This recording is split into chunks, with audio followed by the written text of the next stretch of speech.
Hey everyone, it's me, Arthur Kade, and tonight we're on the black carpet for the New York premiere of one of the year's best movies. It's Tom Ford's Nocturnal Animals, and we're chatting with a fashion designer, or shall I say director, as well as all of the stars, Amy Adams, Michael Shannon, and more. Get ready for a great night behind the velvet rope.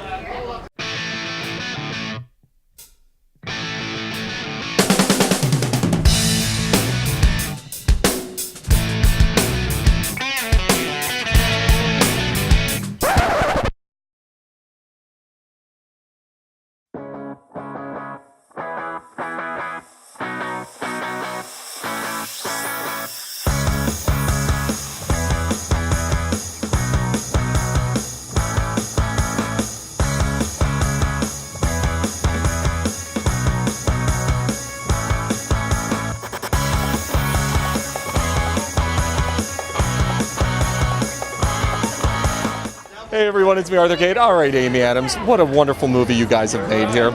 You've had a career of so many different and rich roles. What draws you to something like this? Like, when do you decide, hey, I'm going to make Nocturnal Animals?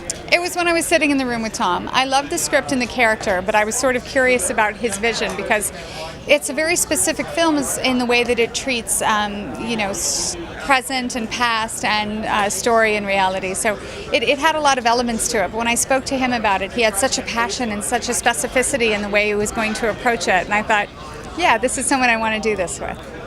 You've worked with so many great leading men. Jake's got to be up there, I'm imagining. He is up there. We only worked together 3 days, and what it confirmed to me is that I want to work with him again when we have a chance to really develop characters, because I really felt the way that we worked, we're both really instinctual actors, but at the same time, like, we're kind of relentless, and we'll just keep going. And so it was really fun to get to spend those 3 days developing this really intense and believable relationship. I want to know your process.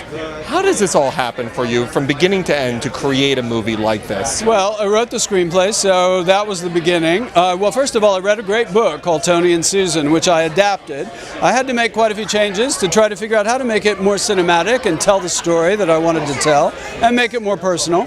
So in writing the screenplay, I really visualize everything as I'm writing. But it's the same process I think any director goes through. Then you have to cast it, then you have to shoot it, then you have to edit it. You know, it's how you make a movie. I was talking to Aaron Taylor Johnson and his wife, and she's a director. Sam, I said, yeah, we've been friends for about 25 years. I love her. 20 years. I won't age her more than 20 years. 5 years. 20. I was asking her, how difficult is it being a director? She understands to do what Tom's doing. And she gave me a great answer. I want to know from you, how difficult is it to be a director?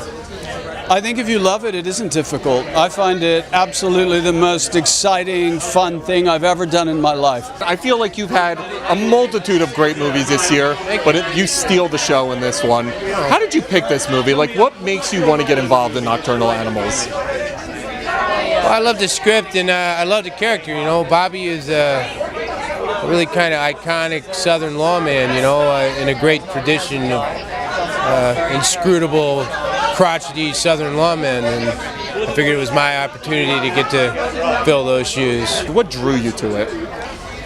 Well, it was a devastating character, and I was quite honestly quite hesitant at first. It was something, I'm a father, we've got kids. It was something I didn't really want to bring into the household. And it was really when I spoke to Tom did I feel confident that it was his vision and the idea of how he wanted this character to come across that I was intrigued by. You're a director. How about the job Tom Ford does? He's a fashion designer by trade. How hard is it to do what you guys do and do it well? I'd say it's extremely difficult to do it well, and I think his attention to detail within this is extraordinary, and also how he's kind of drawn out the characters so powerfully. It's not easy. You've worked with so many great directors. What makes him great?